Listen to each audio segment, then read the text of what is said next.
हमारे वजूद को माइंड ने यरगमाल बनाया हुआ।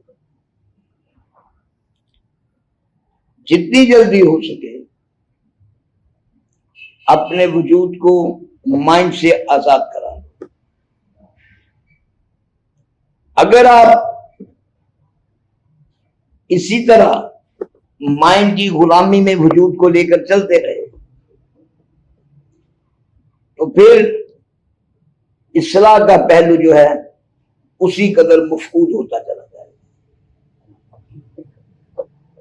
हमें यहां समझने की जरूरत है थोड़ी सी बात कि अगर आपका माइंड एक बात कह रहा है आपसे वजूद के लिए, इस फिजिकल वर्ल्ड के लिए, अपने रिलेशंस के लिए, तल्लकधारी के लिए या आपके मफादात के लिए कुछ भी कह रहा है तो आपको फौरी तौर पर माइंड की उस बात पे ध्यान नहीं देना, बिल्कुल वजूद को उस तरफ लगा नहीं देना, बल्कि जो भी माइंड कह रहा है उसे नेचर के सिस्टम में देखना है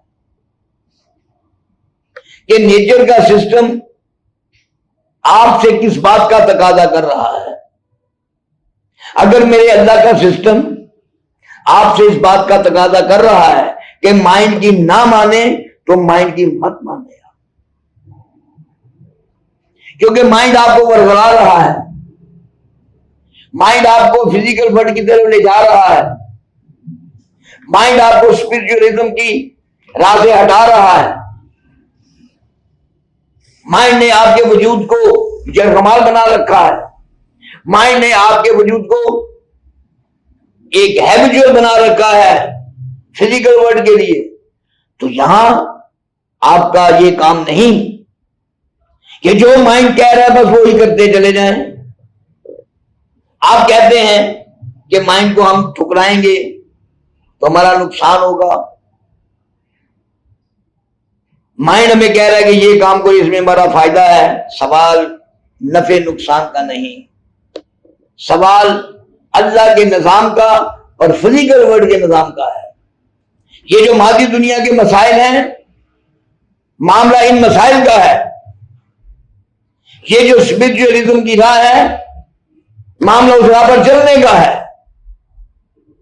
आपके फायदे में क्या है और आपके वजूद के फायदे में क्या है, इसमें तमीज करनी होगी आपको।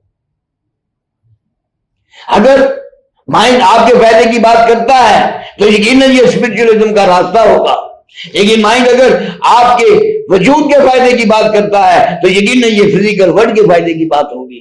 तो इन दोनों में तमीज करके आपको चलना होगा। अगर कोई ऐसी बात है जिसके बारे में माइंड आपको कह रहा है कि ये करो, तो इसका मतलब ये हुआ कि माइंड ने आपको धकेल दिया उस रीजन में जो कि फिजिकल वर्ल्ड की रीजन है। तो क्या आप उस रीजन में रहना पसंद करेंगे? अगर आप उस रीजन में रहना पसंद नहीं करते तो फौरन उस रीजन से निकल जाइए और माइंड की उस बात को ठुकरा दीजिएगा। अगर माइंड की इस बात को ठुकरा देते हैं और उस रीजन से निकल जाते हैं जो कि रीजन फिजिकल वर्ल्ड का है, जिसमें माइंड ने आपको धकेला है, तो फिर आप माइंड किसी अपने वजूद की गुलामी जो है उसको खत्म कराने के लिए कमर बस्ता हो रहे हैं। अगर माइंड ने आपको धकेल दिया है फिजिकल वर्ल्ड की दुनिया में और आपने माइंड की मान ली है, तो फिर आप तो माइंड के तहत चल रहे हैं। आप कौन है? क्या आपको ये जेब देता है कि एक माइंड की गुलामी करें? माइंड आपकी गुलामी के लिए है, आपकी पसंद नापसंद के लिए है। माइंड आपने इसे इख्तियार दे रखा है कि जो ये चाहे आपके लिए करे और आपका वजूद जो है उसका गुलाम बनकर रह गया।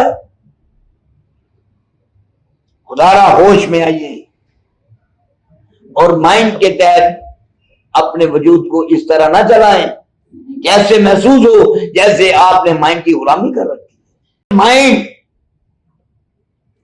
आपको अगर इसी तरह चलाता रहा तो एक ना एक दिन फिर आपको पछताना पड़ेगा कि आपने माइंड की इस कदर क्यों मानी। हाँ, माइंड अगर आपने इस कदर बना लिया है कि माइंड स्पिरिचुअलिज्म की तरफ लेके चल रहा है आपको, तो फिर ये आपका रास्ता है, आपकी फिजिकल बॉडी का रास्ता नहीं है, ये फिजिकल वर्ल्ड का रास्ता नहीं है, ये तो स्पिरिचुअलिज्म का रास्ता है। तो पहले तो अपने माइंड को उस मुकाम पर लाएं कि जहां ये आपको लेकर स्पिरिचुअल वर्ल्ड की तरफ चले। अगर माइंड को आपने उसी मुकाम पर रखा कि ये स्पिरिचुअल वर्ल्ड से आपको फिजिकल वर्ल्ड की तरफ ले जाए, तो फिर माइंड के रास्ते की दीवार बनना पड़ेगा आपको। सवाल ये नहीं है कि आप किसकी मान रहे हैं, सवाल ये है कि आप किस राह पर चल रहे हैं। अगर आप रूहानियत की राह पर चल रहे हैं, अल्लाह के निजाम की राह पर चल रहे हैं, अल्लाह के बताए हुए सिरात मुस्तकीम के रास्ते पर चल रहे हैं, तो फिर आप चल रहे हैं या माइंड चला रहा है, फिर कोई प्रॉब्लम नहीं है, आप तो सही सिमत में जा रहे हैं। सवाल तो यही है कि आप सही सिमत में चले। सवाल ये नहीं है कि आपने किसकी माननी है किसकी नहीं माननी, लेकिन अक्सर बेहतर तो इंसान माइंड की मानकर ही चलता है। अक्सर बेहतर माइंड के रास्ते पर इंसान अपनी राहें तलाश करता है। तो पहले फिर माइंड को उस मुकाम पर ले आए कि जहां माइंड आपको लेकर सही राह पर चले। अगर आप गलत राह पर चल रहे हैं तो सवाल ये नहीं कि माइंड लेकर चल रहे हैं कि आप चल रहे हैं, सवाल ये है कि ये राह गलत है, इस पर आपको नहीं चलना। तो मैं ये समझता हूं कि इंसान के सामने दो रास्ते हैं, एक रास्ता अल्लाह और अल्लाह के निजाम की तरफ जा रहा है, दूसरा दुनिया और दुनियादारी की तरफ जा रहा है। इनमें से आपने कौन सा रास्ता चुनना है जो आपके लिए आखिरत में आफियत का सबब बन जाए? तो मेरे नजदीक वो रास्ता अल्लाह और अल्लाह के निजाम का है। तो फिर अपने अमल में इस तरह से माइंड को लगा दीजिए कि माइंड अल्लाह और अल्लाह के निजाम से इधर उधर न चले, आपका साथी बनकर आपके साथ चले। इसने माइंड के साथ ऐसा तालमेल मिला लिया, वो एक कामयाब इंसान है। और जिसने माइंड के साथ ऐसा तालमेल नहीं मिलाया, उसकी उम्र बस माइंड से लड़ते हुए बीत जाती है। तो मैं ये समझता हूं कि अगर आपको ये समझ नहीं है कि आप ब्रेन के बताए हुए मामले में अपने फैसले ले रहे हैं या माइंड के फैसले पर चल रहे हैं, और इनमें दुरुस्त रास्ता कौन सा है और गलत रास्ता कौन सा है, आप ये फैसला कैसे कर पाएंगे कि ये रास्ता जो मैंने चुना है ये मैंने ब्रेन से चुना है या माइंड से चुना है? तो इसलिए मैंने कहा बेहतर यही है कि आप राह को देखें कि जो राह आपने अमल की अपनाई है वो हक की है या बातिल की है। अगर वो हक की है तो फिर आपको उस पर कायम रहना चाहिए, कतई नजर इसके कि वो जो राह आपने अपनाई है उसमें माइंड का कितना दखल है और आपके ब्रेन और आपकी अकल का कितना दखल है। इसे एक तरफ रखकर सिरात मुस्तकीम की राह की तरफ चलें। ये ना सोचें कि ये राह क्या है क्यों है, बस नेकी की राह मिल जाए तो उसी रस्सी को मजबूती से थाम कर उस पर चलो। यही अल्लाह का हुक्म भी है और यही हमारे अमल की बजा आवरी का एक तरीका है।